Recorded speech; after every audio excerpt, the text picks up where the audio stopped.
नमस्कार, मेरा नाम है मोहन और आपका स्वागत है न्यूज आईक्यू पर। जैसा कि आप जानते हैं कि अभी लोकतंत्र का महासंग्राम चल रहा है। इस लोकतंत्र के महासंग्राम में अलग अलग पार्टी, अलग अलग दल अपना पूरा बल लगाकर इस चुनाव के महासंग्राम में उतरे हुए हैं। हर किसी को अपनी पार्टी बनानी है, हर किसी को अपनी सरकार बनानी है और जो देखो वो लगा है अपनी पावर दिखाने में और अपनी सरकार बनाने में। अगर राजस्थान की बात करें तो राजस्थान में अभी दो दल हैं जो कि बहुत हद तक बड़े हैं और हर बार उनकी ऑल्टरनेट रूप से सरकार बनती है। पहले दल की बात करें तो वो है बीजेपी, भारतीय जनता पार्टी, और दूसरे दल की बात करें तो वो है कांग्रेस। उनके अलावा कई सारे क्षेत्रीय पार्टीज भी यहाँ पर है राजस्थान में, जिसमें कि बहुजन समाजवादी पार्टी आती है, समाजवादी पार्टी आती है, और अभी रिसेंटली पिछले चुनाव से ही आम आदमी पार्टी ने भी राजस्थान में अपनी जो है स्टेबिलिटी प्रूव कर दी है, बता दी है। लेकिन इन सभी पार्टीज के बीच में एक नई पार्टी, एक नया दल उभर के आया है जो कि एक सोच लेके आया है। क्या है वो दल, क्या है उसकी सोच, चलिए बात करते हैं उन्हीं के कार्यकर्ताओं से, उन्हीं के प्रत्याशियों से। आज हम जिस पार्टी के बारे में बात कर रहे हैं वो पार्टी है राइट टू रिकॉल पार्टी। मतलब अगर आप किसी पद पर उम्मीदवार चुने जाते हो और आपको बहुमत मिल जाता है, तो बहुमत मिलने के बाद यदि आप सरकार में आते हो और आप वो काम नहीं करते हो जो या जिस काम के लिए आपको चुना गया है, तो आपको वापस से बिठाया जा सकता है। ज्यादा चर्चा हम करेंगे उन्हीं के प्रत्याशियों से और कह सकते हैं पार्टी के मेंबर से ही कि क्या है पार्टी का उद्देश्य, क्या है पार्टी की संकल्प और किस तरह इन्होंने ये पार्टी फॉर्म की है। चलिए स्वागत करते हैं राइट टू रिकॉल पार्टी का। सर नमस्कार। नमस्कार। क्या नाम है सर आपका? मेरा नाम राकेश कुमार यादव है। राकेश जी। और आप सर? मेरा नाम तरुण गोचर है। तरुण गोचर जी। तो हमारे पास राकेश जी हैं और तरुण जी है। इनसे जानेंगे कि क्या है राइट टू रिकॉल पार्टी और किस उद्देश्य से इन्होंने इस पार्टी को बनाया है, इस पार्टी का गठन किया है। तो सर सबसे पहले मैं जानना चाहूंगा, जो नाम आपने लिया है बहुत इंटरेस्टिंग नाम लिया है, राइट टू रिकॉल। क्या है राइट टू रिकॉल? देखिए sir, actually right to recall जो है वो एक ऐसा नाम है जिसके नाम से आपको पता लगता है कि रिकॉल एक प्रोसेस होता है। रिकॉल का मतलब है कि वापस बुलाने की पावर। अगर मैं बात करूं कि रिकॉल प्रोसेस कहाँ कहाँ चल रहा है और उसके क्या क्या बेनिफिट्स हैं, तो मैं अमेरिका जो सबसे पावरफुल कंट्रीज में से एक है उसकी बात करता हूँ, क्योंकि उससे ऊपर अभी कोई भी नहीं है। वहाँ पर इस तरह की व्यवस्था है कि आप पुलिस, ज्यूरी यानी कि जो जज व्यवस्था है उसको, पॉलिटिशियंस और कई ऐसे पद जो जनता को डायरेक्ट अप्रोच करते हैं, तो जनता को वो पावर है कि अगर मान लीजिए वो उनके काम से संतुष्ट नहीं है तो वो उनको रिकॉल कर सकती है। भारत में इस पद्धति को जो हम लेकर आना चाहते हैं, उसमें हमारा एक साफ उद्देश्य है कि जो हमारा पॉलिटिकल सिस्टम है वो 4 चीज़ों को निर्भर करता है। सबसे जो, अगर मान लीजिए हम राजस्थान की बात करते हैं, तो यहाँ का जो राजनीतिक मुखिया होता है वो होता है सीएम, मुख्यमंत्री। उसके नीचे आप पुलिस प्रशासन, स्वास्थ्य मंत्री और शिक्षा मंत्री, ये 4 चीजों से पूरे राज्य की व्यवस्था को कंट्रोल किया जाता है। बिल्कुल सही है। अगर मान लीजिए आपको राजनीतिक परिप्रेक्ष्य में किसी भी चीज को रिकॉल करना है, तो उसके लिए आपको सीएम को वोट वापसी पासबुक, जिसको हम राइट टू रिकॉल सीएम कहते हैं, उसके दायरे में लाना होगा। अगर मान लीजिए आपको कानून व्यवस्था के बारे में अगर किसी चीज को एस्टेब्लिश करना है, उसको पूछना है, तो आपको पुलिस अधीक्षक को यानी कि सुपरिटेंडेंट ऑफ पुलिस को उसके दायरे में लाना पड़ेगा। अगर मान लीजिए आपको शिक्षा व्यवस्था को अच्छा करना है, बहुत सी पार्टियां कहती हैं, मैं उनके बारे में नहीं जाऊंगा, लेकिन अगर आपको शिक्षा व्यवस्था को मजबूत करना है तो आप शिक्षा मंत्री को इसके दायरे में लेके आ जाइए। और सबसे अंत में जो महत्वपूर्ण बात होती है, जो सभी जनमानस के लिए जरूरी है, वो है स्वास्थ्य की। स्वास्थ्य, बिल्कुल। तो अगर मान लीजिए आप स्वास्थ्य मंत्री को इसके दायरे में लेकर आते हैं, तो आप अच्छा आउटपुट इन चारों लोगों से ले सकते हैं और जनता को इन चारों चीज़ों से बहुत सारी सहूलियतें मिलती हैं। और ये तो सिर्फ मैं आपको एक इनिशियल बात बता रहा हूँ, हम आगे बढ़ेंगे तो आप देखेंगे किस चीज़ से ये आगे बढ़ते बढ़ते आपको जनता को बिल्कुल अच्छे लेवल पे लेके जा सकती है और देश को अच्छे विकास की ओर लेके जा सकती है। सर थोड़ा और बताइए इस राइट टू रिकॉल के बारे में कि किस उद्देश्य से आपने ये दल बनाया है, ये पार्टी का आपने फॉर्म किया है, उद्देश्य क्या आपके इस पार्टी का? देखिए, राइट टू रिकॉल पार्टी जो है वो अनौपचारिक रूप से 1999 से काम कर रही है। राहुल चिमन भाई मेहता इसके फाउंडर हैं और नेशनल प्रेसिडेंट हैं। उन्होंने आईआईटी से बीटेक किया हुआ है, फिर उन्होंने अच्छी अपॉर्चुनिटी मिली तो अमेरिका जाकर काम भी किया, लेकिन कहते हैं कि जो मज़ा अपने देश में काम करने में है वो कहीं और नहीं है। बिल्कुल सही है। काफ़ी सारे लोग इसी थीम को लेकर बाहर गए भी सही, लेकिन उनको वापस लौट के आना पड़ा। आप जोहो के जो फाउंडर हैं, आप देख लीजिए, वो आज एक छोटे से गांव में रहकर पूरे 120 कंट्रीज में लगभग जोहो को ऑपरेट कर रहे हैं। तो राहुल चिमनभाई मेहता भी जब बाहर गए तो उनको वहां पर उन्होंने ऐसी व्यवस्था देखी, वहां पर उन्होंने देखा कि एक पुलिस वाले ने उनका चालान किया और आराम से उससे बात करते हुए फाइन वसूल किया, जबकि वो चाहता तो उसको बाईपास कर सकता था, जो भी $100 है या कुछ लेकर है वो अपना काम कर सकता था, लेकिन उसने $1500 का उनका फाइन किया। तो उनको लगा कि अगर ऐसी व्यवस्था अमेरिका में है और मैं एक आईआईटी क्वालिफाइड व्यक्ति उनके लिए अमेरिका में काम कर सकता हूँ, मतलब मैं नौकरी कर सकता हूँ और उनके देश का विकास कर सकता हूँ, तो मैं क्यों ना अपने देश में जाकर ऐसी व्यवस्था को वहां पर लागू करूँ। बिल्कुल सही है। तो जब वो यहाँ पर आए तो उन्होंने पॉलिटिकल के बारे में तो नहीं सोचा, लेकिन उन्होंने एक एक्टिविज्म के रूप में इस पार्टी को लिया। तो उन्होंने वोट वापसी का एक कंसेप्ट दिया। वो हम जितने भी कार्यकर्ता जो रेकोलिस्ट है, ये नागरिक कर्तव्य दिवस के रूप में हर महीने की 5 तारीख को, या फिर आप किसी भी दिन को एक चूज कर सकते हैं, तो आप प्रधानमंत्री को, मुख्यमंत्री को ये आदेश भेजते हैं। मैं स्पष्ट रूप से बोल रहा हूँ, आदेश भेजते हैं कि आपको कोई भी कानून पसंद नहीं है तो आप उसको आदेशित कीजिए लेटर के रूप में लिखकर कि या तो इस कानून को रद्द कर दो या फिर हमें मंजूर नहीं है। जैसे कि हमने लॉकडाउन के लिए बहुत प्रयास किए थे, जो मैंडेटरी वैक्सीनेशन है उसके लिए प्रयास किए थे। तो ये हमारी एक विचारधारा है कि अगर आपको किसी भी चीज़ से कुछ चाहिए, मतलब पॉलिटिकल सिस्टम से कुछ चाहिए तो आप मांग लीजिए, प्रशासनिक व्यवस्था से कुछ चाहिए तो आप मांग लीजिए। तो ये एक गिव एंड टेक वाली बात है, और हम क्योंकि भारत के नागरिक हैं, हम भारत को एक परिवार मानते हैं, तो हमें ये अधिकार होना चाहिए कि हम कुछ भी मांग सकें। बिल्कुल सही है। और चूंकि हम एक लोकतांत्रिक देश में रहते हैं जहां पर लोगों के द्वारा लोगों के लिए शासन किया जाता है, तो वहां पर लोगों की ही सुनी जानी चाहिए और उन्हीं की बात मानी जानी चाहिए। अपन ने बचपन में सबने पढ़ा है, जनता का जनता के द्वारा जनता के लिए शासन। बिल्कुल वो आज की तारीख में मेरे को कहीं लगता नहीं, ये सबको महसूस होता है।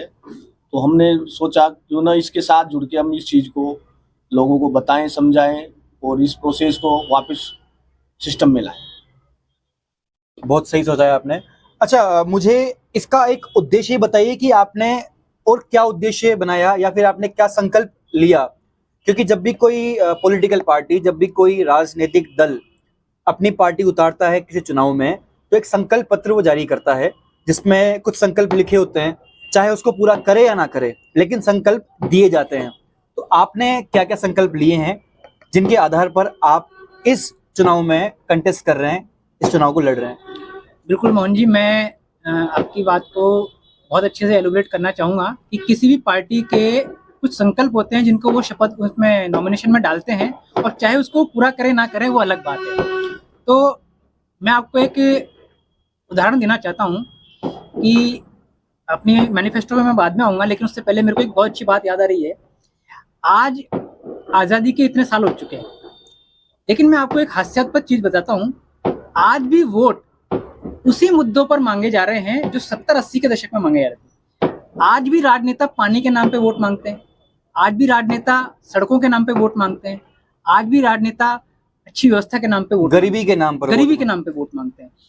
जब आप कह लीजिए कि जिन कानूनों की वजह से, क्योंकि सब चीजें कानूनों से चलती है, राइट टू रिकॉल पार्टी कानूनों में मानती है। बिल्कुल सही है। हमारा ये मानना है कि अगर मान लीजिए कोई व्यक्ति है तो वो चला जा सकता है, कोई अनहोनी हो सकती है। देखो, व्यक्ति सदा अमर नहीं रहता, लेकिन अगर आपने कानून बना दिया तो हमेशा के लिए अमर है। 1947 में जब हमें आजादी मिली और जब पहली बार वोटिंग हुई, तो जो वोटिंग का अधिकार उस समय मिला था वो आज तक अनवरत जारी है। उसके लिए नेहरू जी चले गए, और भी जाने कितने नेता थे वो सब चले गए, अटल जी चले गए, बहुत सारे लोग चले गए, हमें नाम भी याद नहीं होंगे, ठीक है ना। तो नेता लोग आते जाते रहते हैं, लेकिन अगर आपने कानून सुदृढ़ बना दिए तो फिर वो जनता के लिए युगों युगों तक, जब तक राष्ट्र की स्थापना रहती है तब तक वो आपके लिए काम करते हैं। अच्छा, मैं आपको बीच में टोकना चाहूंगा। आपने कहा कानून बनाने का काम तो जो है लेजिस्लेचर का होता है। तो लेजिस्लेचर जब कानून बनाएगा उसके बाद ही तो वो कानून इम्प्लीमेंट होगा। बिल्कुल बिल्कुल बिल्कुल, मैं आपकी बात से पूर्णतः सहमत हूँ। देखिए, क्या होता है कि आप 1 लाख या 1 करोड़ लोगों से पूछकर कानून बनाएं, ऐसा पॉसिबल नहीं है। तो हमने व्यवस्था बनाई कि हम उन लोगों में से कुछ को चुनकर विधायिका में भेज देंगे, व्यवस्थापिका में भेज देंगे। तो व्यवस्थापिका फिर क्या करेगी, उनको नियम बनाएगी, फिर वहां पर उनका कुछ प्रोसेस है कि वो यस नो करवाता है किसी कानून के लिए, और फिर उसको गैजेट में प्रस्तावित करेगी और फिर वो कानून लागू हो जाएगा। तो इसके लिए मैं आपको एक छोटी सी बात है जो कुछ समय पहले ही घटित हुई है। सन 2016 में मोदी जी जो है वो टीवी पर आए थे रात को 8 बजे। बिल्कुल 8 नवंबर 2016 को जो वो है। बिल्कुल, आपको बिल्कुल तिथि याद है सर, मुझे याद नहीं थी। लेकिन वहां पर उन्होंने आने के बाद में एक बात बोली कि आज रात को 12 बजे बाद 500 और 1000 के नोट लीगल टेंडर नहीं रहेंगे। बिल्कुल सही है। हो सकता है इसके लिए कोई नियम हो, लेकिन जहां तक मुझे याद है इस बात को बोलने के लिए ना तो उस दिन उन्होंने कोई असेंबली बुलाई थी, ना ही किन्हीं लोगों से यस और नो करवाया था। उनके मन में आया या फिर उनकी प्री प्लानिंग थी, उन्होंने रात को आकर ये बोल दिया और अगले दिन से वो कानून लागू हो गया। इसके साथ में ये तो हुआ एक उदाहरण। मैं आपको बताना चाहूंगा इसके साथ में जब कोरोना आया, तो कोरोना में हालांकि उसमें एक आपातकालीन जो मतलब कानून है जिसके अंदर महामारी कानून के अंतर्गत वो आता है, लेकिन फिर भी आपको बोला गया कि भाई आप कल से जो है मास्क लगा कर आएंगे, अगर आप मास्क नहीं लगाएंगे तो आपके ऊपर जुर्माना हो जाएगा, ठीक है।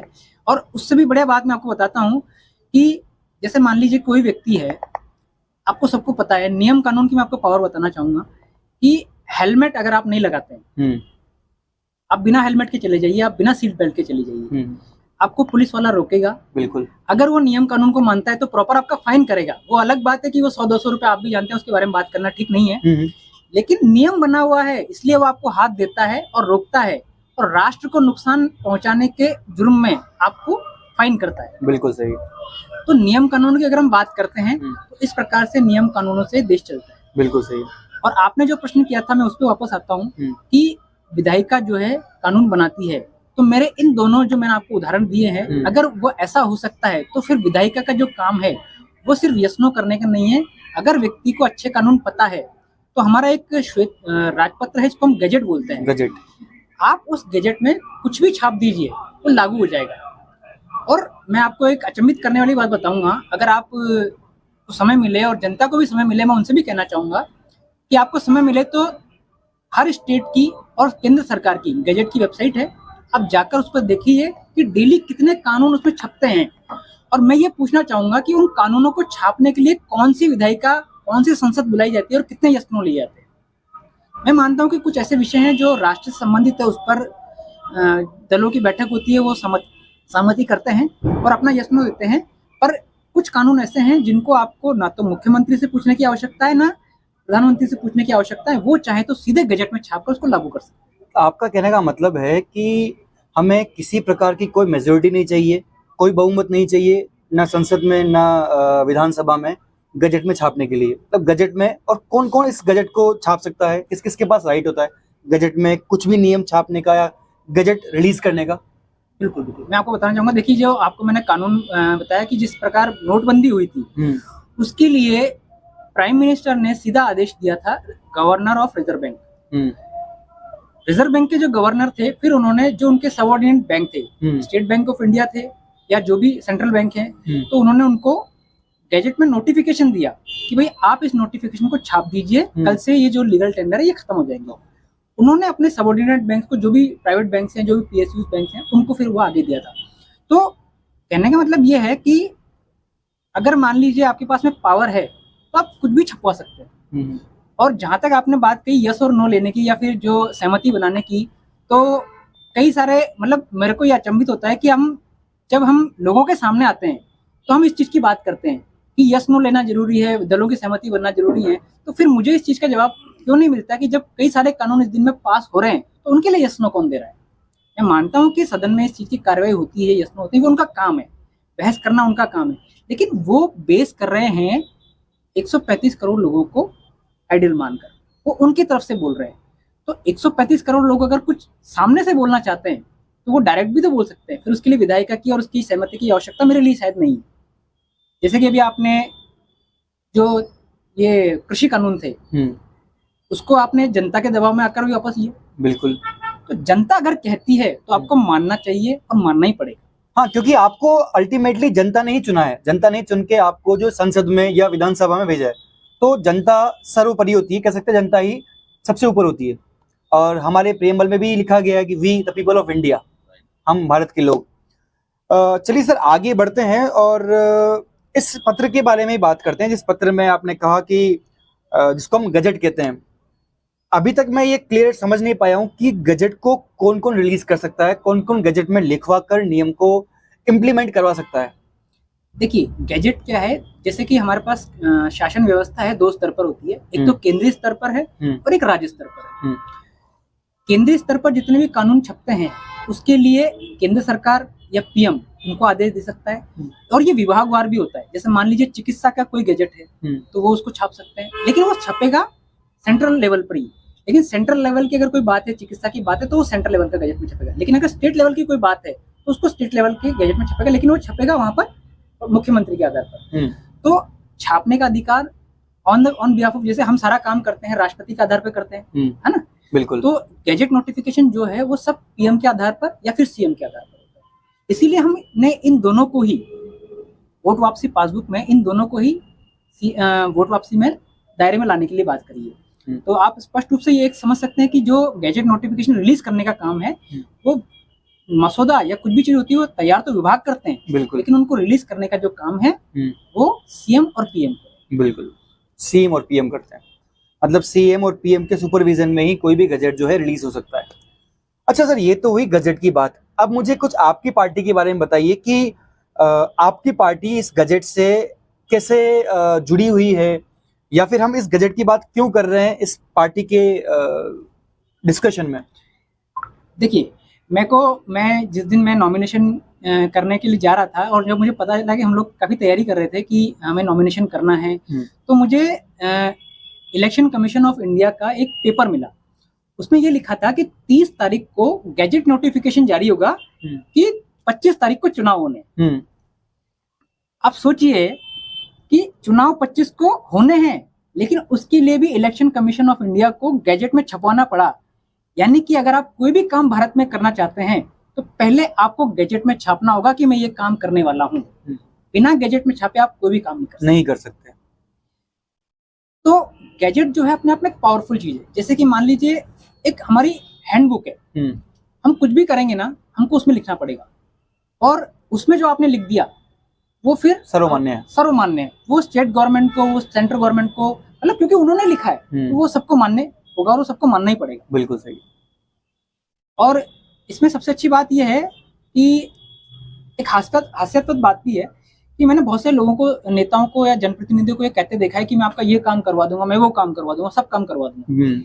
ये तो वादे सबको ही करते हैं। बिल्कुल बिल्कुल। अभी जैसे मान लीजिए अभी एक वो योजना चल रही थी जिसमें मुफ्त राशन दिया जा रहा था। अगर मान लीजिए नेताजी कह दें कि मैं आपको, जैसे 1 रुपए किलो चावल या 2 रुपए किलो गेहूं है, कोई कह दे कि मैं तो आपको 50 पैसे किलो दिलवा दूंगा, लेकिन गजट में लिखा हुआ है कि आपको 1 रुपए किलो देना है जो राशन की दुकान है उस पर, या फिर 1 किलो तेल ही देना है। जो अभी फ्री की योजना चल रही थी उसमें बोला था कि 1 ही किलो तेल देना है। तो कलेक्टर, पीएम, सीएम अपनी मर्जी से चाहकर भी 1 लीटर तेल की जगह 2 लीटर तेल नहीं दे सकता। क्यों? क्योंकि गैजेट में लिख दिया है। बिल्कुल, गैजेट में आपने जो लिख दिया वो सबको मानना ही पड़ेगा। या तो आप गैजेट से उसको हटवा दीजिए या फिर आप जो उसमें लिखा है वही आपको देना पड़ेगा। मतलब जो गैजेट में लिखा हुआ है वो कानून बन चुका है। बिल्कुल सर। अच्छा सर, मैं थोड़ा बीच में आपको टोकूंगा। ये तो गजट की बात हुई, मुझे अभी ये समझाइए और मेरी जनता को भी ये समझना है कि गजट का अपनी पार्टी से क्या संबंध है, हम क्यों एक गजट की बात कर रहे हैं, और गजट आपकी पार्टी से कैसे संबंधित है, और गजट को लेकर आप कैसे आगे बढ़ रहे हैं। देखिए सर, मैं मानता हूं कि कोई भी सरकार रूलिंग पार्टी में रह सकती है, मतलब रूलिंग कर सकती है, लेकिन उसको करना वही पड़ेगा जो गैजेट में लिखा हुआ है। तो या तो वो वैसे कानून जैसे वो रूल करना चाहती है उनको गैजेट में छापेगी, या फिर जिनको वो हटाना चाहती है उसको गैजेट में से हटाएगी।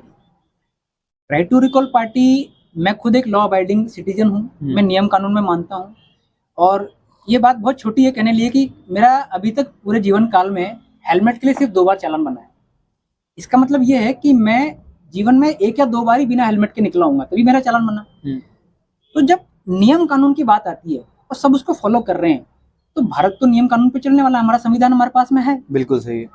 अब संविधान में अगर सब कुछ लिखा हुआ है और उसके हिसाब से जनता को चलना है, तो फिर किसी भी पार्टी का मैनिफेस्टो क्यों ना हो, उसको नियम कानूनों के हिसाब से चलना होगा। और हम ये मानते हैं नेतृत्व या जनप्रतिनिधि हमेशा के लिए नहीं है। जैसे कि मैंने आपको थोड़ी देर पहले बताया था कि वोट टू राइट जो हमें मिला था वो आज़ादी के बाद मिला था।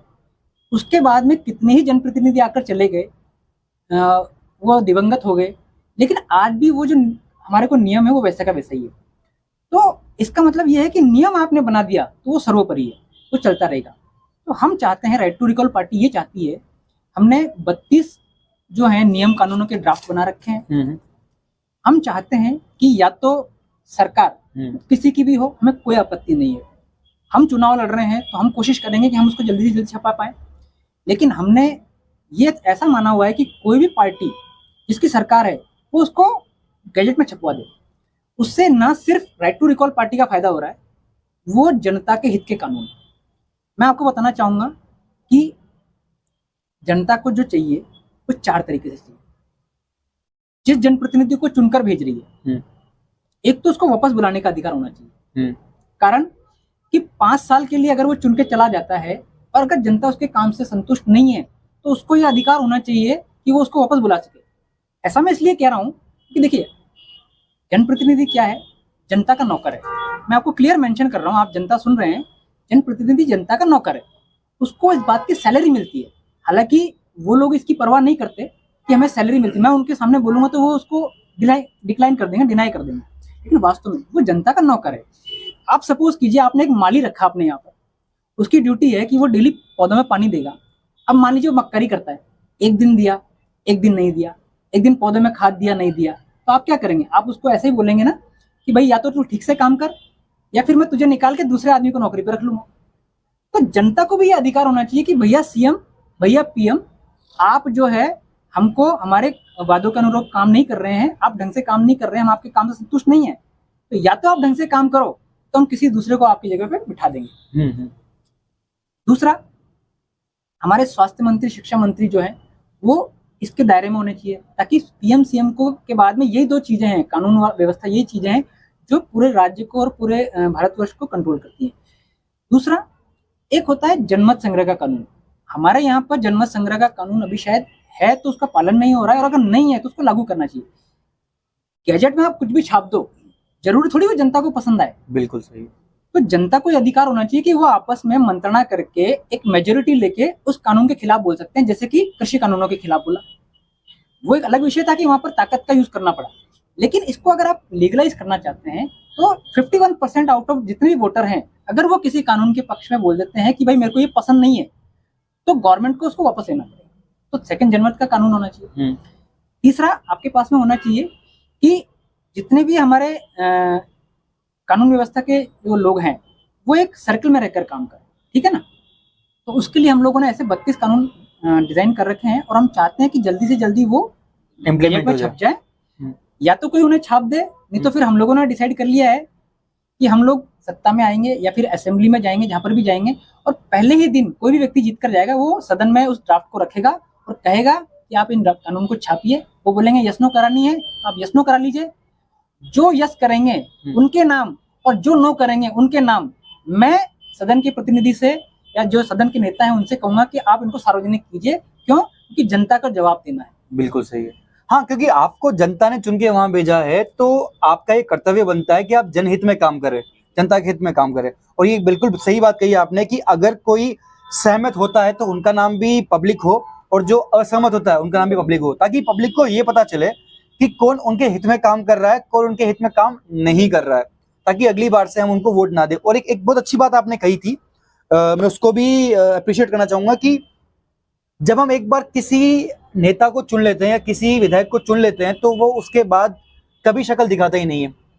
मैं हमारे क्षेत्र की बात करूं तो हमारे क्षेत्र में 10 साल में अब जाके रोड बनाया दोबारा से, वो भी कब? जब चुनाव बिल्कुल सर पर आ गए हैं, तब जाके रोड का काम हुआ है, ताकि दोबारा से वो अपनी शक्ल दिखा पाए कि मैंने काम किया है और वो वोट मांग पाए। ये बहुत सही बात कही आपने, राइट टू रिकॉल। अब मैं इसमें आपसे एक क्वेश्चन ये पूछना चाहूंगा, जैसे आपने बताया था कि हमारे पास ये पावर होनी चाहिए कि हम उनको रिकॉल करें। हम उनको रिकॉल कैसे करें, ये मुझे एक बार समझाइएगा कि किस तरह से हम उनको रिकॉल कर सकते हैं। क्योंकि अगर जैसा कि आपने बताया कि रिकॉल करके उनको बुला सकते हैं या उनको बिठा सकते हैं, तो मान लीजिए, क्योंकि जैसे कि हम एक घर में रहते हैं तो एक घर में हम अगर 5 लोग हैं तो 5 लोगों की अलग अलग सोच होती है। वहीं अगर हम एक विधानसभा क्षेत्र की बात करें तो उस विधानसभा क्षेत्र में शायद 2 लाख या 5 लाख लोग होते होंगे, 4 लाख लोग होते होंगे, 3 लाख लोग होते होंगे। तो उन सबकी सोच कैसे मिलेगी? कैसे एक इंसान सहमत होगा और एक इंसान उस काम से असहमत होगा? क्योंकि अगर कोई भी एक इंसान किसी काम से असहमत होगा तो वो भी किसी को रिकॉल कर लेगा। तो ये रिकॉल करने की एक बार प्रोसेस मुझे बताइएगा कि कौन रिकॉल कर सकता है, कितने समय में कर सकता है और किन किन मुद्दों पे कर सकता है? देखिए, बिल्कुल बात सही है। और मुझे बहुत से लोगों ने पूछा भी है कि अगर मान लीजिए कि आपका ये कानून लागू हो जाता है तो हर व्यक्ति मुंह उठा के कह देगा कि मेरे को इसको रिकॉल करना है। तो देखिए, मैंने बोला कि नियम कानूनों से सब काम होना चाहिए। तो बिल्कुल सही उसके है। लिए मैं आपको एक बात बताना चाहूंगा कि हमने ये एक वोट वापसी पासबुक है, इसको प्रपोज किया हुआ है। ये एक प्रोटोटाइप है। इसके माध्यम से हम क्या कर सकते हैं कि अभी वोट एक गोपनीय वस्तु है। या तो जिस व्यक्ति ने वोट दिया है उसको पता है या फिर इलेक्शन कमीशन को पता है कि इस नंबर ऑफ आईडी ने क्या वोट डाला। बिल्कुल।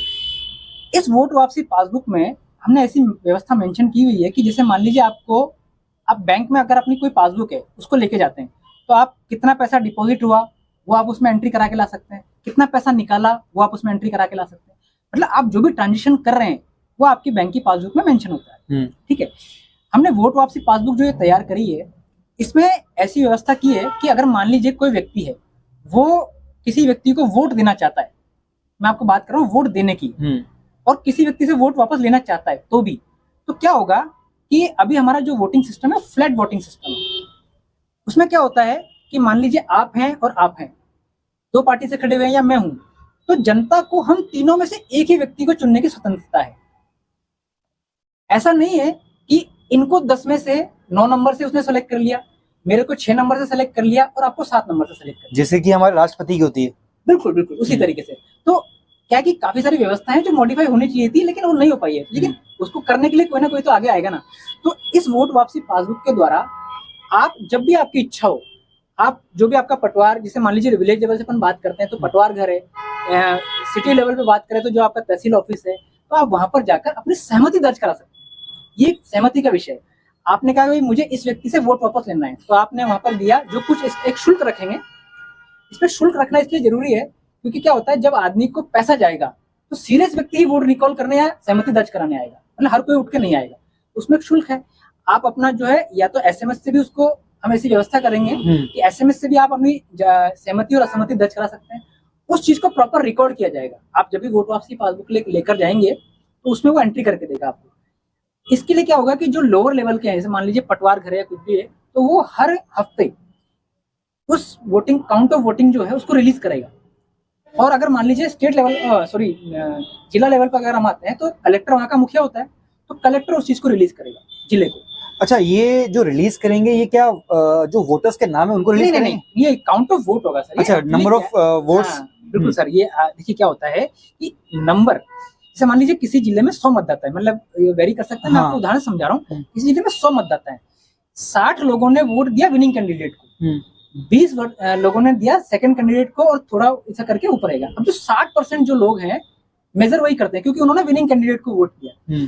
तो अगर मान लीजिए 60 का अगर मैं 51% निकालूं तो जो भी फिगर आएगा 31 आएगा।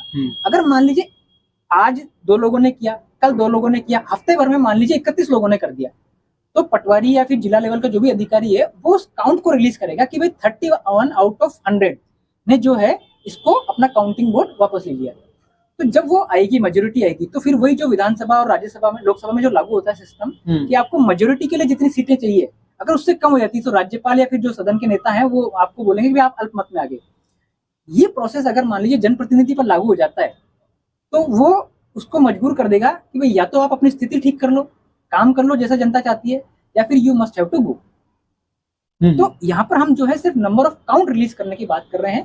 देखिए अभी ये प्रपोज्ड कानून है, मेरी थिंकिंग आई, मैंने लिखा, आपकी थिंकिंग कुछ और हो सकती है, और जब हम पटल पर बैठेंगे तो वहां पर जो वास्तविकताएं होगी वो कुछ और हो सकती है। तो इसको रिफाइन किया जा सकता है। ऐसा नहीं है कि जो अब इसमें लिख दिया वो लास्ट एंड फाइनल है, मतलब इट कैन बी रिफॉर्म। अच्छा, मतलब आप कहना ये चाह रहे हैं कि इन केस मान लीजिए कि मैंने किसी एक दल का एक नेता जो है उसको विधायक के रूप में चुन लिया है, मेजोरिटी से वो विधायक बन गए हैं, अब अगर उसको 1 लाख वोट मिले हैं इन केस, जिसमें वो जीत गया है, उस 1 लाख में से अगर 30,000 या 40,000 वोट वापस से आ जाएं, या वो 30,000 40,000 जो मतदाता हैं वो अपना मत वापस ले ले, तो वो विधायक अब विधायक नहीं रहेगा, अल्पमत में आ जाएगा। वो अल्पमत में आ जाएगा। तो फिर जो विधायक बनेगा अगला, वो कौन बनेगा? उसी के साथ में हमने दो चीजें कही है, एक तो आप रिकॉल कर सकते हैं और एक आप सहमति दर्ज करा सकते हैं। अब मान लीजिए कि कोई व्यक्ति है जो सेकंड नंबर पे आया या थर्ड नंबर पे आया, या फिर कोई व्यक्ति ऐसा है कि भाई मैं भी अपना नॉमिनेशन करवा देता हूँ, जो भी उसकी फीस हमने निर्धारित कर रखी है, जैसे विधायक के लिए आपको 10,000 रुपए का नॉमिनेशन फीस भरना होता है। हाँ। तो अगर वो नॉमिनेशन फीस भरा के उस दौड़ में आना चाहता है, तो उस प्रॉपर टेन्योर के लिए, जो 5 साल का टेन्योर है, उस तक के लिए मान लीजिए अगर रिकॉल हो जाता है और जनता एक्स प्रत्याशी को बुलाने के लिए बोलती है और जेड प्रत्याशी के लिए मत प्रतिशत बढ़ जाता है, तो उस प्रॉपर टेन्योर के लिए उस व्यक्ति को वहां का एमएलए घोषित किया जाए। अच्छा, चलिए मैं इसको थोड़ा सा पार्टी वाइज कर लेता हूँ। हो सकता है कि थोड़ा इसको जनता इजीली समझ पाए। जैसे इनके कहने का मतलब है, जैसे कि मान लीजिए कि आपने किसी पर्टिकुलर विधानसभा क्षेत्र में कांग्रेस पार्टी या बीजेपी, हम बीजेपी को लेते हैं, आपने बीजेपी के किसी प्रत्याशी को जिता दिया है और आपने उनसे कुछ आशाएं, कुछ उम्मीद रख के उस प्रत्याशी को जिताया है जो कि बीजेपी का है, वो विधायक बन गया है। एक समय बाद जब आपको लगता है कि जिस प्रत्याशी को हमने विधायक बनाया वो हमारे काम को नहीं कर रहा है या हमारे क्षेत्र में विकास नहीं कर रहा है, तो आप अपना मत वापस ले सकते हैं। और जो दूसरे नंबर पर है, मान लीजिए कि दूसरे नंबर पर कांग्रेस के प्रत्याशी थे जिनको थोड़े से कम वोट मिले थे, तो आप अपने मतों को बीजेपी से हटाकर कांग्रेस में डाल सकते हैं और कांग्रेस के प्रत्याशी को विधायक बना सकते हैं। बिल्कुल यही है, बिल्कुल सही है। लेकिन क्या हो कि जैसे ही हमने दूसरे पार्टी या दूसरे दल के प्रत्याशी को विधायक बना दिया या नेता बना दिया और वो भी ये काम नहीं करता है जो कि हमने उससे उम्मीद की है या आशा की है, तो क्या होगा? देखिए, मैंने इसीलिए कहा कि जनता जो है अपनी स्वीकृति और अस्वीकृति दोनों दर्ज करा रही है। तो अगर वो किसी व्यक्ति को हटा रही है तो भी, और किसी व्यक्ति को मत दे रही है, मतलब उसको अपना मत हटाकर दूसरे को दे रही है, स्वीकृति दे रही है, तो वो कुछ सोच समझ के दे रही होगी। ट्रांसफर ऑफ वोट जिसको आप बोल रहे हैं, ट्रांसफर ऑफ वोट आप कह सकते हैं, लेकिन वो एक्चुअली ट्रांसफर ऑफ वोट नहीं है, मतलब उसका एक प्रॉपर प्रोसेस है, वो सहमति है। वोटिंग तो प्रॉपर, जैसे आप जब वोटिंग करते हैं तो वही मानी जाती है, लेकिन आपने सहमति दर्ज करा दी कि मैं एक्स कैंडिडेट को या कांग्रेस प्रत्याशी को मैं अपना वोट सहमति दर्ज करा रही हूँ, तो वो आ जाएगा। तो वो सोच समझ के उसको उसके परफॉर्मेंस के आधार पर, या उसके, जैसे मान लीजिए कि चुनाव है तो ही राजनेता काम नहीं करते, कुछ राजनेता ऐसे भी होते हैं जो ऑफ द रिकॉर्ड यानी कि ऑफ द चुनाव भी काम करते हैं, तो जनता के काम करवाते हैं, नो डाउट अबाउट कि बहुत सारे लोग ऐसा काम करते हैं। तो हो सकता है उस जनता सहमति दर्ज क्यों करवा रही है, क्योंकि उस व्यक्ति में उनको विश्वास नजर आ रहा होगा, या फिर वो व्यक्ति अभी भी उनके साथ में खड़ा होगा और वो उनके लिए काम करने के लिए तैयार हो रहा होगा। तो है, रिकॉल का प्रोसेस है, लेकिन अगर वो स्वीकृति दर्ज करा रहा है तो वो कुछ सोच समझ कर ही जनता उसके लिए दर्ज करा रही होगी। बिल्कुल। आपने कहा कि अगर वो भी ऐसा हो जाएगा तो उसके लिए भी यही प्रोसेस लागू होगा। लेकिन जैसे कि हम कह रहे हैं कि हर हफ्ते पटवार से ये नंबर रिलीज होंगे, या फिर महीने में एक बार जिला लेवल या जिला लेवल अधिकारी जो होंगे वो इसको रिलीज करेंगे, तो वो प्रोसेस प्रॉपर है। लेकिन दोनों के ऊपर ये चीज लागू होती है। और जहां तक बात रही कि मान लीजिए वो भी ऐसा निकला, तो फिर जनता फिर वापस अपना सहमति पत्र बदल सकती या असहमति पत्र दाखिल कर सकती है। लेकिन देखिए, जिस व्यक्ति को आप, एक तो यह होता है कि किसी व्यक्ति को आपने चुनकर भेजा और वो काम नहीं कर रहा है, फिर आपने किसी व्यक्ति को विश्वास के रूप में भेजा, तो जो सेकंडली आपका ओपिनियन है, जो सेकंड आपका ऑप्शन है, वो ज्यादा दृढ़ता से उभर कर सामने आएगा। क्योंकि जनता एक बार गलती कर सकती है, मैं गलती शब्द यहाँ पे यूज कर रहा हूँ वो गलत है, लेकिन हो सकता है उसका एक बार जो विश्वास था अपने जनप्रतिनिधि में वो गलत साबित हो गया, तो वो दूसरी बार जब जनप्रतिनिधि में विश्वास जताएगी तो वो बहुत सोच समझ के जताएगी। बिल्कुल। और जिस व्यक्ति को समर्थन मिल रहा है उसको भी यह होगा कि पहले वाले का क्या हाल हुआ है वो मेरा ना हो जाए, मेरा ना हो जाए। बिल्कुल सही है, बिल्कुल सही। चलिए सर, आगे बढ़ते हैं। ये मैं समझ गया हूँ और जनता भी हमारी बढ़िया समझ गई है कि रिकॉल क्या है। चलिए अब बात करते हैं आपके विधानसभा क्षेत्र की, जहां से आप प्रत्याशी बने हैं राइट टू रिकॉल पार्टी से। आप कोटा उत्तर विधानसभा से हैं। सर, आप कोटा सांगोद विधानसभा से हैं। अगर हम कोटा सांगोद की बात करें तो सांगोद में अभी जो 2 नाम प्रचलित हैं, अगर हम कांग्रेस की बात करें तो भानु प्रताप जो है वहां के कांग्रेस के प्रत्याशी हैं, और बीजेपी की बात करें तो हीरालाल नागर वहां पर जो है प्रत्याशी हैं। क्या लगता है आपको कि कैसे आप उन दोनों से अलग हटकर अपनी पहचान बना पाएंगे वहां पर?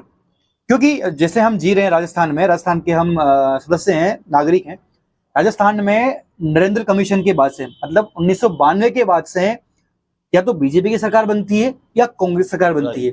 कोई भी तीसरी आज तक क्षेत्रीय पार्टी या कोई लोकल पार्टी कोई भी विधायक कोई मंत्री नहीं बना पाई है। अगर हम एक दो को छोड़ दें, चौधरी चरण सिंह को छोड़ दें, तो शायद ही कोई उभर के सामने आ पाया। आप क्या लगता है कैसे आप उन दोनों से अलग हटकर अपनी पहचान बनाएंगे?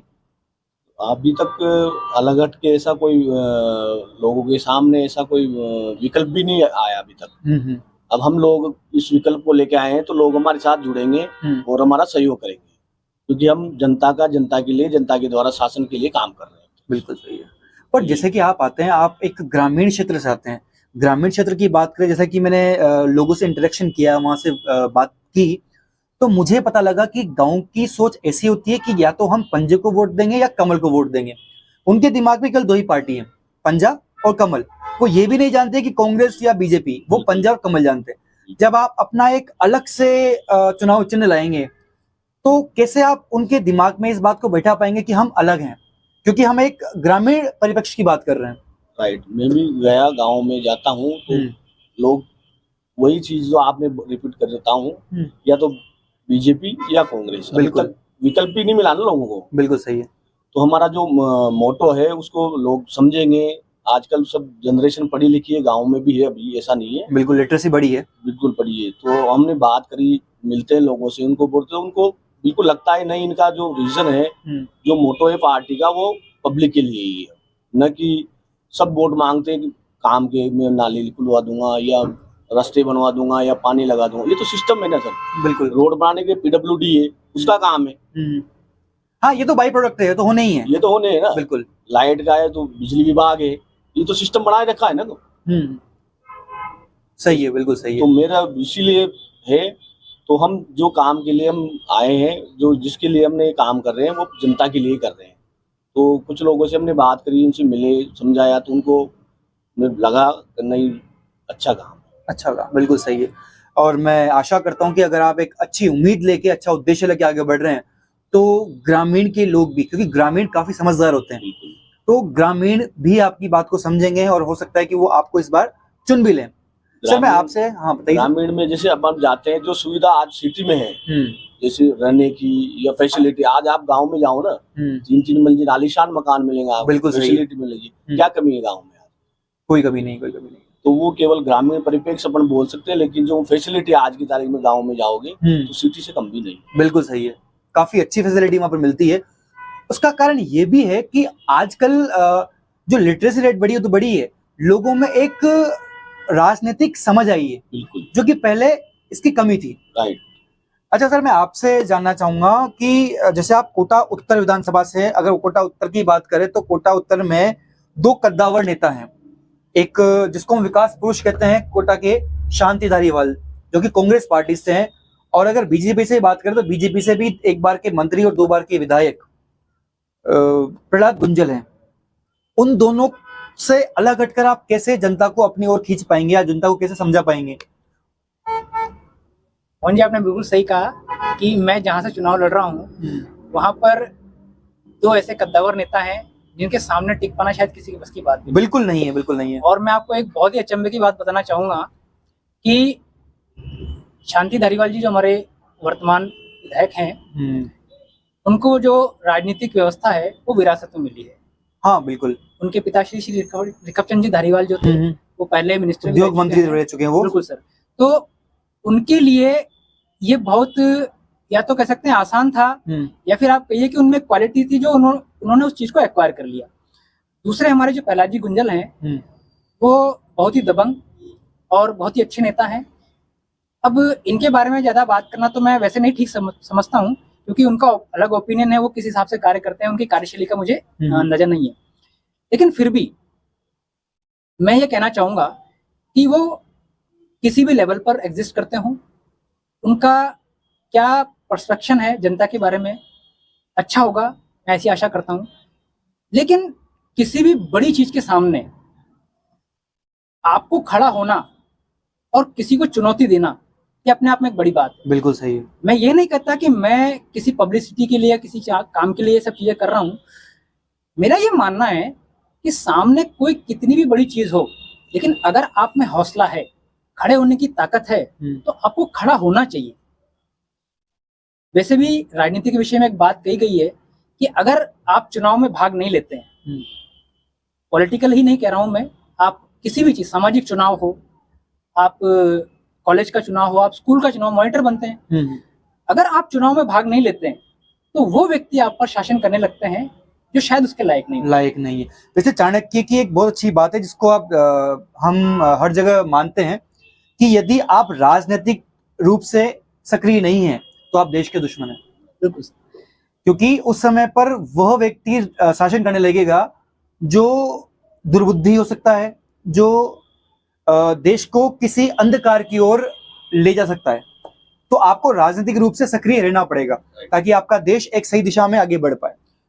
और सही बात है। मैं देखिए, अभी चुनाव है तो लोग कहते हैं कि अभी, मुझे भी बहुत सारे लोगों ने कहा, और तो कहना भी चाहिए, देखो कि आप लोग जो है, मतलब एक थोड़ा छोटी बात है, उसको यहाँ पर उल्लेखित नहीं करना चाहिए था, लेकिन मैं कर रहा हूँ। हमें बहुत लोगों ने कहा कि आप लोग सब काइंड ऑफ मनी के लिए ये काम कर रहे हैं, कि आपको शायद कहीं से पैसा मिल जाए, और कुछ लोगों ने कहा कि आप प्रसिद्धि के लिए काम कर रहे हैं, पब्लिसिटी स्टंट के लिए काम कर रहे हैं। तो मैं आपको बताना चाहूंगा कि मैं राइट टू रिकॉल में अब से नहीं जुड़ा हुआ हूँ, मैं बहुत पहले से ही काम कर रहा हूँ। हम जितने भी रिकॉलिस्ट राजस्थान में, पूरे देश में हैं, वो कई सालों से, इवन राहुल चिमन भाई मेहता तो 1999 से लगे हुए हैं। हम सिर्फ लोगों को आदेश, मतलब सीएम और पीएम को आदेश भेज रहे हैं। हमारी जो, मतलब लोगों की थिंकिंग है कि भगत सिंह पैदा तो होना चाहिए, लेकिन मेरे घर में नहीं, मेरे पड़ोसी के घर में होना चाहिए। मेरे घर में तो बढ़िया हष्ट-पुष्ट, बढ़िया कन्हैया जैसा बच्चा पैदा होना चाहिए। लेकिन अगर मित्रों, अगर सब यही सोचेंगे तो फिर क्रांति और सुधार कैसे होंगे? बिल्कुल सही है, बिल्कुल सही है। तो राइट टू रिकॉल पार्टी का ये हमारा जो उद्देश्य है, मैं क्यों खड़ा हुआ हूँ किसी के सामने, भगत सिंह, मतलब मैं यूं नहीं कहता कि मैं भगत सिंह पैदा हो गया हूँ, लेकिन मेरा घर वो पड़ोसी का घर है जो आप सोचते हैं और जहाँ भगत सिंह पैदा होना चाहिए, और आप उन्हीं के पद चिन्हों पर चल रहे हैं। तो हमारा ये मानना है कि अगर आपको किसी काम को करना है, तो राजनीतिक व्यवस्था में अगर कोई काम करना है तो आपको चुनाव लड़ना पड़ेगा, और चुनाव लड़े बिना आप उस पावर्स को हासिल नहीं कर सकता जो उसको इम्प्लीमेंट करने के लिए जरूरी है। तो मेरे बहुत सारे मित्र जो हमारे प्रत्याशी के रूप में यहाँ पर हैं, मैं आपको बताना चाहूंगा कि राजस्थान में हमने 26 सीटों पर अपने प्रत्याशियों को खड़ा किया है। और उससे भी बढ़िया बात मैं आपको बताना चाहूंगा कि हमारी पार्टी की तरफ से, हमारी पार्टी का कोई अकाउंट नहीं है, मतलब ऑफिशियली अकाउंट नहीं है, उस पर कोई व्यक्ति चंदा नहीं देता है। तो जितने भी प्रत्याशी खड़े हुए हैं, लगभग सभी ने अपने दम पर अपना जो नॉमिनेशन फीस का खर्चा था वो खुद उठाया है, पैम्पलेट्स वगैरह या जो भी वो तैयारी कर रहे हैं उसके लिए पैसा खुद दिया है। तो आप कह सकते हैं कि ये जो फीलिंग है ना काम करने की, मतलब जो एक आपको लगता है क्रांति करनी है, तो वो क्रांति खुद से होती है। दूसरों के दम पर आप क्रांति करने का सोचेंगे ना, तो कहीं ना कहीं डिफीट खाएंगे। किसी काम को पूर्णता की ओर ले आना है तो स्वयं करना होगा। बिल्कुल स्वयं करना होता है, बिल्कुल सही है। एक्चुअली क्या है कि सारी बात हो चुकी है, लेकिन जनता को अगर ये नहीं पता चलेगा कि हम किस कानूनों की बात कर रहे हैं। राइट टू रिकॉल आपने प्रेषित कर दिया है, बट मैं आपको बताना चाहूंगा कि हमारे जो 32 कानून है, उसमें मैं 4-5 के नाम आपके सामने लेना चाहूंगा। बिल्कुल मैं जानना चाहूंगा, और मैं बताना चाहूंगा कि जनता को वो क्यों जरूरी है। देखिए, राइट टू रिकॉल एक प्रोसेस हुआ जिसमें हम जनप्रतिनिधि को या किसी भी पुलिस अधिकारी को या स्वास्थ्य मंत्री को इनको वापस बुलाने की पावर हमको दे रहे हैं। लेकिन इसके अलावा भी कुछ ऐसे कानून हैं जो जनता को पता होने चाहिए कि वो हमने गैजेट में प्रकाशित करने के लिए ड्राफ्ट तैयार किए हुए। मैं आपको बताना चाहूंगा कि हमारा सबसे बढ़िया एक जो कानून है वो है राष्ट्रीय हिंदू बोर्ड का गठन करना। हमारे जितने भी मंदिर हैं वो भी सब देवस्थान विभाग के अंतर्गत हैं। बिल्कुल। और उसका जो भी चढ़ावा आता है या जो भी उसकी अर्निंग सोर्स है या फिर जो भी उसकी लैंड है, वो गवर्नमेंट अपने हिसाब से रेंट पर देती है या फिर वो मंदिर प्रशासन के हिसाब से वो देते हैं। आपको मैं एक बड़ा अचंभित करने वाला बात बताऊंगा कि साउथ में हमारा एक बहुत बड़ा मंदिर है तिरुपति बालाजी। बिल्कुल, आंध्र प्रदेश में। तो वहां पर जो है अभी तक सितंबर 2021 से पहले वो लगभग 2,50,00,000 रुपए यानी कि 2.5 करोड़ रुपए गवर्नमेंट को देते थे, ठीक है ना। और इससे भी बड़ी बात बताऊं आपको, जब वो गवर्नमेंट अपना बजट तैयार करती थी ना, तो मंदिर से पैसा बोरो करती थी। आप इसके ऑफिशियल डॉक्यूमेंट्स खोज सकते हैं, मेरे पास भी है। और अभी जो लास्ट में उन्होंने ऑर्डिनेंस पास किया है उसमें 50 करोड़ रुपए सालाना मंदिर से लेकर गवर्नमेंट को आना उन्होंने सुनिश्चित किया है। बताना मेरा इसलिए उद्देश्य है, देखिए क्या है कि जब मंदिर इतने सभ्य हैं, वो अपना खुद पालन पोषण कर रहे हैं, सक्षम है, तो क्यों ना उन मंदिरों का जो भी पैसा है या फिर जो भी उनकी पावर्स हैं, जो भी उनकी सुविधाएं हैं, वो हिंदू समाज को मिले। बिल्कुल सही है। जो भी पार्टियां आज हिंदू के नाम पे वोट मांग रही हैं, वो इस चीज में प्रयास कभी नहीं कर पाई। अगर ऐसा होता है तो उन मंदिरों का प्रबंधन हिंदुओं के हाथ में होगा और सारा जो प्रबंधन के हिसाब से जो भी वो काम करना चाहिए वो अपने हिसाब से कर सकते हैं। एक कानून ये हुआ। दूसरा, गाय के नाम पर मैंने हर पार्टी को वोट मांगते देखा है, बिल्कुल, लेकिन एक भी पार्टी आज तक गाय का वध रुकवा नहीं पाई। ना ही, अच्छा ये गाय का वध रुकवाना एक बहुत छोटा सा काम है, मतलब आप चाहे ना सीएम बोले कल को कि भैया यहाँ से बैन है, इसके अलावा जो भी करेगा उसको मैं इस कानून के अंतर्गत उठा के अंदर डाल दूंगा, लेकिन वो किसी ने भी नहीं किया आज तक, ठीक है। और उससे बड़ी बात है कि जो हमारी गाय है, देसी जो गाय है, वो धीरे धीरे विलुप्त हो रही है। आपको पता होना चाहिए कि जो क्रॉस ब्रीडिंग हो रही है, क्रॉस ब्रीडिंग जो हो रही है उससे जो एक्चुअलिटी है वो खत्म होती जा रही है। मतलब आपको हो सकता है 5 साल 10 साल बाद देसी गाय ढूंढने से भी ना मिले, सब जो जर्सी होती है मतलब क्रॉस ब्रीड है वो मिलेगी। इससे हो क्या रहा है कि जो देशी गाय के उत्पाद थे तो वो महंगे होते जा रहे हैं, ठीक है ना। उसका जो लाभ होना चाहिए था, जैसे कि आपको पहले पता होगा, हम लोग सर में जो है गाय का घी लगाते थे, नाभि पर हम गाय का घी लगाते थे, तो उसका एक अलग होता था। लेकिन आज अगर मैं बोलूं कि गाय का घी लगाना, तो बोला गाय का घी मिलता कहाँ है, ठीक है ना। तो अगर आपको उन चीजों को रोकना है, उनका जो वैक्सीनेशन है जो उनको खत्म कर रहा है, और जो मान लीजिए उनका निषेचन फॉरेन ब्रीड से करवा रहे हैं वो आपको खत्म करना है, गौवध को रुकवाना है, तो गौ नीति को हम प्रस्तावित करते हैं। गौ नीति जी, तो आपका तीसरा है गौ नीति। गौ नीति। इसके अलावा दो और एक तीसरा कानून जो है वो मैं आपको बताना चाहूंगा। हम एम्प्टी लैंड टैक्स या अकार्यशील संपत्ति पर टैक्स लगाने वाले हैं। इसको ऐसे समझिए, बहुत लोगों को शायद हो सकता है बुरा भी लगे और बहुत लोगों को अच्छा भी लगेगा। जितनी भी खाली जमीन है या जो किसी के काम नहीं आ रही है, उस जमीन पर सालाना 1% की दर से उसकी वैल्यू का आप टैक्स लगाइए। सिंपल से उदाहरण को ऐसे समझिए कि मान लीजिए आप हैं या मैं हूं, मेरे पास में आज कोटा में 5 प्लॉट है, एक प्लॉट पर मैं मकान बना के रह रहा हूँ और बाकी 4 प्लॉट खाली पड़े हुए हैं। यूआईटी का भी ये नियम है कि अगर मान लीजिए आपको कोई प्लॉट अलॉट होता है तो आपको 6 महीने के अंदर उसके ऊपर कुछ ना कुछ बनाना होता है। व्यवसायिक भूखंड अगर आपने भी लिया हुआ है, रिको वगैरह से लिया हुआ है, तो आपको वहां पर कोई ना कोई कार्यशील काम करना पड़ता है ताकि उसका यूज दिखाया जा सके। लेकिन जिन लोगों के पास में एक्स्ट्रा अर्निंग है या फिर उनके पास पैसा हुआ है, तो वो लोग क्या करते हैं कि जमीनें या कुछ चीजें खरीद कर रख लेते हैं ताकि उनका जब मूल्य बढ़ेगा तो उसको बेच देंगे। लेकिन अगर मान लीजिए हम ये नियम लागू कर देते हैं तो उसको उस अकार्यशील भूमि पर टैक्स देना होगा। अब या तो वो व्यक्ति उस पर टैक्स दे सालाना 1% की दर से, या फिर वो सोचेगा कि यार मेरे को इसकी जरूरत ही क्या है, रेट बढ़ेगी तब बढ़ेगी, इससे बढ़िया मैं इसको बेच देता हूँ। क्या होगा कि इससे जमीनों के दाम लेवल में आ जाएंगे। जो चीज आज 40 लाख की है कोई प्लॉट, हो सकता है 4 लाख में मिल जाए। अब मान लीजिए इनके पास में 4 लाख रुपए जमीन नहीं है, लेकिन 4 लाख रुपए है, लेकिन ये 40 लाख का प्लॉट नहीं खरीद सकते। अगर उसकी वास्तविक कीमत 4 लाख रुपए आ गई तो ये खरीद सकते हैं। इनको जरूरत है, इनको मकान बनाना है, मेरे को कोई व्यवसायिक भूखंड चाहिए, मेरे पास में 20 लाख रुपए, या फिर मैं गवर्नमेंट से लोन लेके 20 लाख का ले सकता हूँ, लेकिन उसकी तो 1 करोड़ रुपए, 1 करोड़ 20 लाख रुपए, तो मेरे पे 1 करोड़ 20 लाख रुपए नहीं है। तो जमीनों की कीमतें जब लेवल पर आएंगी तो वो उन लोगों को मिल पाएंगी जिनकी उसको जरूरत है, बिल्कुल, जो उसको यूज में लेना चाहते हैं। तो इस चीज से क्या होगा कि महंगाई जो आप बोल रहे हैं वो कम होगी, लोग इंडस्ट्रियल भूखंड लेके काम करना शुरू करेंगे, तो एम्प्लॉयमेंट मिलेगा तो जिन लोगों के पास गरीबी है वो खत्म हो जाएगी। आपको तो इससे 2 फायदे और होंगे। आज जो है आपको पता हो तो एक धार्मिक कन्वर्जेशन का एक बड़ा मुद्दा है धर्म परिवर्तन। धर्म परिवर्तन कौन करता है? जो सक्षम है शायद वो तो नहीं करता, जिसके पास पैसा है वो तो नहीं करता, जिसके पास में खाने को दाने नहीं है, पहनने को कपड़ा नहीं है, आप उसको जाके बोले कि भैया ये एक बोरी अनाज है, ये 5000 रुपए है, पकड़ और ये तस्वीर को हटा दे, यहाँ पे तो कुछ लगेगा। मैं इस चीज को कंट्रोवर्शियल नहीं करना चाहूंगा, लेकिन धार्मिक परिवर्तन जो हो रहा है वो इसी कारण से हो रहा है। अगर मान लीजिए उसके पास में पैसा है, हमारे जो धार्मिक मंदिर है उसको सपोर्ट कर रहे हैं, तो क्या धार्मिक परिवर्तन होगा यार? बिल्कुल नहीं होगा, धर्म परिवर्तन नहीं होगा। तो सभी चीजों का जो सार है वो इसमें आ जाता है। अगर ये कानून लागू होते हैं तो देश को एक नई दिशा मिलेगी। डेफिनेटली मैं ऐसा आशान्वित हूँ, लोगों को नई सोच मिलेगी। जो उनकी सोच संकीर्ण हो चुकी है कि पार्टियों में ही हमको वोट देना है या कुछ, they have to be free thinker, क्योंकि कुएं का मेंढक नहीं बनना है। बिल्कुल, हमको सोचना है कि राजनीतिक व्यवस्था देश में क्या क्या बदल सकती है, और बदलने के लिए लोगों को आगे आना पड़ेगा। चाहे वो 18 साल का नवयुवा हो या 80 साल का वृद्ध हो, दोनों के पास में कुछ ना कुछ है। 18 साल वाले के पास में जोश है और 80 साल वाले के पास में अनुभव है। दोनों को जोड़ने का काम राइट टू रिकॉल पार्टी करेगी। और आप लोगों के सहयोग से ये सत्ता में आए या ना आए, लेकिन अपना काम अनवरत रूप से जारी रहेगी, लोगों तक अपनी बात पहुंचाएगी और अपने उद्देश्य को पूरा करेगी। बिल्कुल सही है। बाकी जो आपके संकल्प हैं हम जो है एक एक करके स्क्रीन पे डाल देंगे, आप पढ़ सकते हैं कि क्या क्या इनके संकल्प हैं, क्या क्या इनके उद्देश्य हैं। राकेश जी, काफी अच्छा लगा आपसे बात करके, तरुण जी काफी अच्छा लगा आपसे बात करके। उम्मीद यही करता हूँ कि आपकी पार्टी जीत कर आए और आप विधानसभा में अपने आप को जो है प्रेजेंट करो और इन उद्देश्यों को आप जो है जनता तक पहुंचाएं। मेरी शुभकामनाएं आपके साथ में है। धन्यवाद समय देने के लिए।